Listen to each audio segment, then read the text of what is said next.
Hello, hello, hello les amis, hello la famille, j'espère que vous allez bien. Moi, je vais très bien par la grâce de Dieu. Ces derniers temps, j'étais vraiment occupée. Et en plus, c'était mon anniversaire le 5 mai.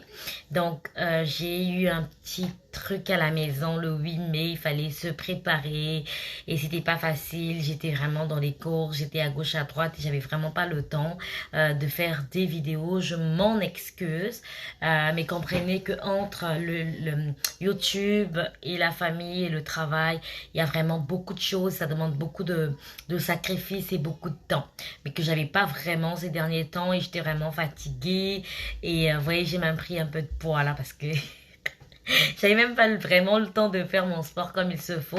C'est vrai que je faisais un peu de sport, mais c'était pas vraiment aussi intense comme avant. Donc, du coup, j'ai pris un peu de graisse. Mais ne vous inquiétez pas, on va traiter ça là. C'était juste une parenthèse. Donc, moi, c'est Sarah Moussondi pour ceux qui ne me connaissent pas. Mais pour les habitués de la page, je vous dis merci pour votre fidélité. Merci d'avoir compris que j'étais vraiment occupée et que j'avais pas le temps de faire des vidéos. Je suis vraiment désolée.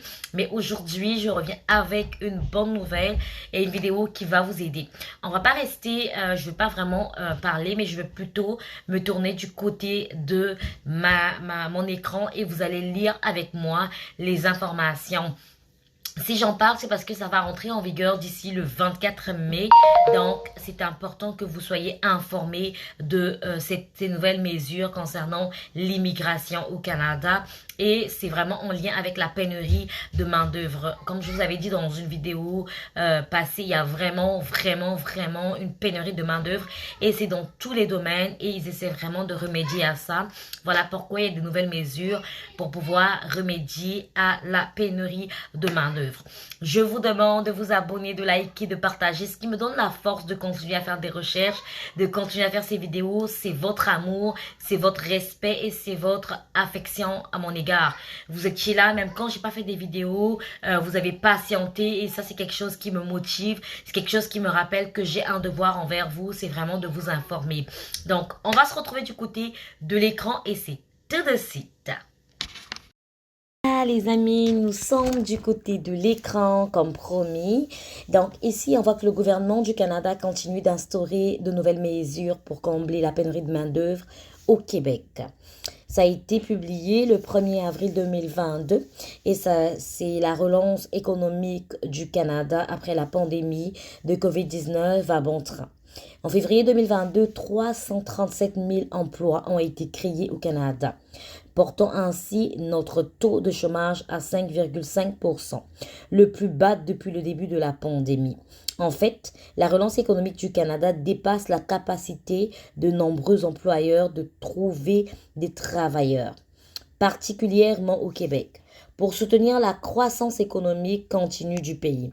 Le gouvernement du Canada se concentre sur la mise sur point d'une main-d'œuvre forte et résiliente dans tous les secteurs grâce à l'implémentation du projet pilote du Québec dans le cadre du programme des travailleurs étrangers temporaires, PTET, et des permis de travail ouverts avec restriction quant à la province pour les ressortissants étrangers qui ont été sélectionnés pour la résidence permanente du Québec.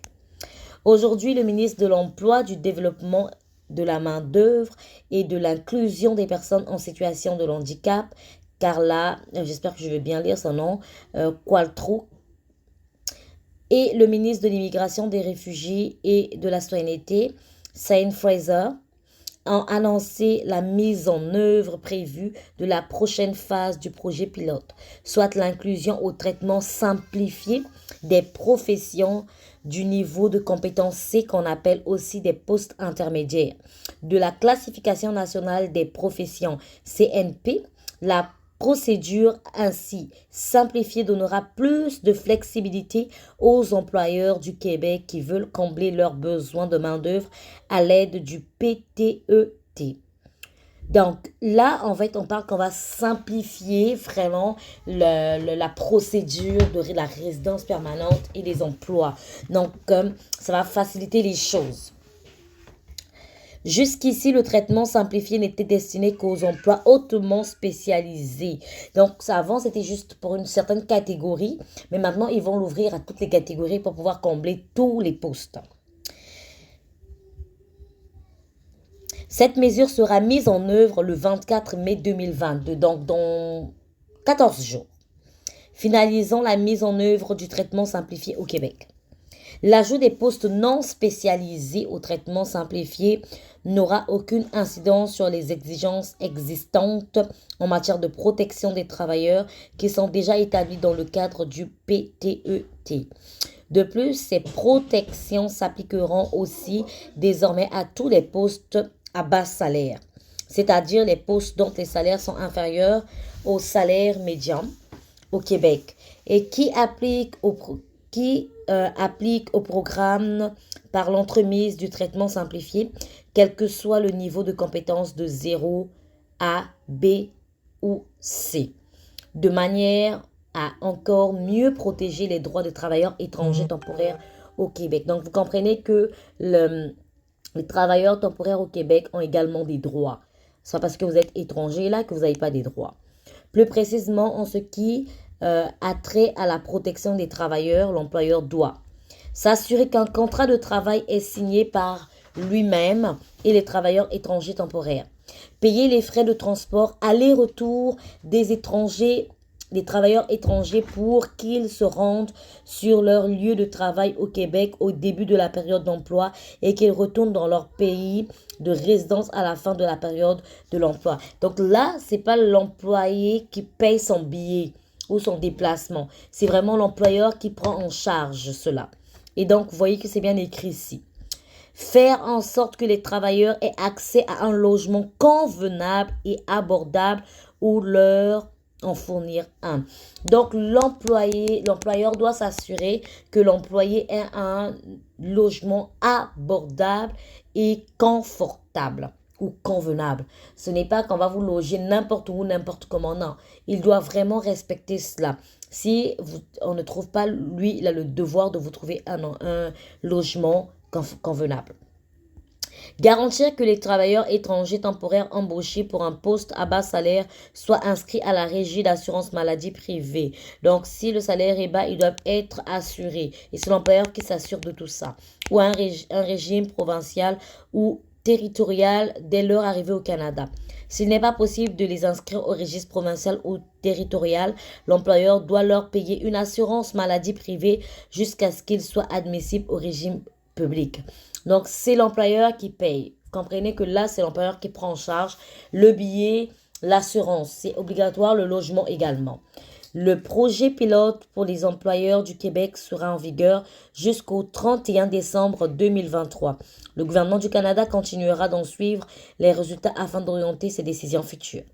En outre, le gouvernement a annoncé que le Canada irait de l'avant avec la délivrance de permis de travail aux ressortissants étrangers sélectionnés pour la résidence permanente par le Québec. Une fois la mesure mise en œuvre, les ressortissants étrangers pourront faire une demande de permis de travail ouvert qui les autorisera à travailler pour presque tous les employeurs au Québec avant de présenter leur demande de résidence permanente à l'immigration, réfugiés et citoyenneté Canada. Ces nouvelles mesures permettront aux futurs résidents permanents de déménager tout de suite au Québec et de commencer à travailler et à s'installer dans leur nouveau foyer avec un permis de travail ouvert avec restriction quant à la province.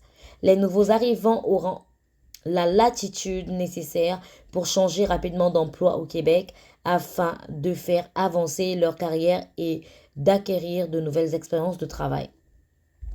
Donc, il y a une citation. Notre gouvernement continue de renouveler et de moderniser le programme des travailleurs étrangers temporaires afin de s'assurer qu'il répond aux besoins changeants de notre main-d'œuvre. Ce projet pilote est un exemple où une grande collaboration peut nous aider à trouver des solutions innovantes pour remédier aux pénuries de main-d'œuvre et mettre sur pied la main-d'œuvre forte et qualifiée dont le Québec et le Canada ont besoin pour soutenir notre économie en pleine croissance.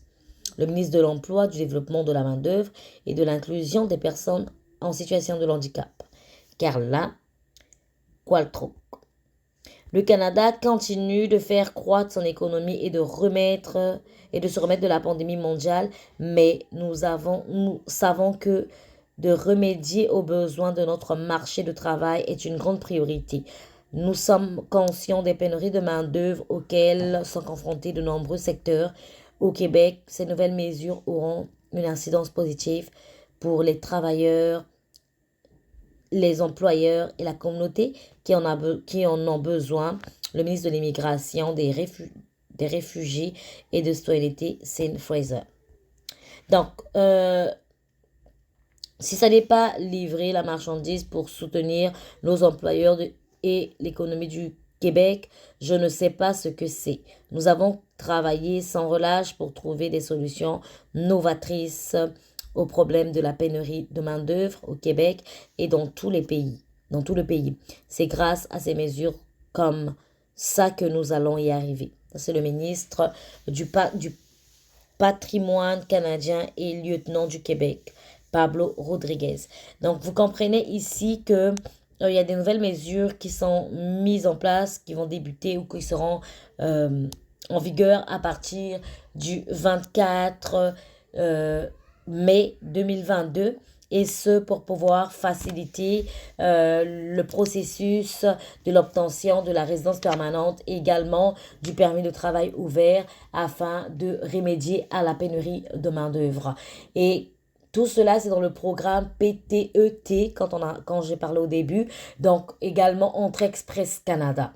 Vous devriez mettre votre dossier sur Entrée Express Canada pour être dans le bassin de sélection. Quand vous êtes dans le bassin de sélection, vous allez recevoir une lettre d'invitation. En ce moment-là, vous pouvez demander la résidence permanente. Donc, commencez la procédure et en ce moment-là, vous allez pouvoir comme bénéficier de tous les avantages que ce programme vous offre. Vous pouvez également déjà postuler parce qu'il y a des employeurs qui recrutent au travers de Entrée Express Canada les travailleurs qualifiés, ou vous pouvez postuler aussi via Indeed. Je vous ai déjà mis les liens dans la majorité de mes vidéos. Il y a Indeed, il y a Guichet Emploi, vous commencez déjà à postuler. Et là, si un employeur vous recrute, il peut toujours vous faciliter l'entrée au Canada pour arriver au Canada ici. Donc, choisissez votre domaine et postulez. Faites des équivalences par rapport aux appellations. Parfois, c'est pas la même appellation, c'est pas le même secteur et vous allez juste voir, vous dites que c'est la même chose. Non, lisez les descriptions des postes et postulez si cela est vraiment ce que vous avez fait ou c'est votre qualification. J'espère que cette vidéo vous a plu. Vous avez des questions, n'hésitez pas à me les poser. Partagez au maximum, commentez, likez. Moi, je vous dis à très bientôt pour une autre vidéo. Je vous aime énormément et je vous fais beaucoup de bisous. Portez-vous bien. On se dit à très bientôt pour une autre vidéo. Bisous.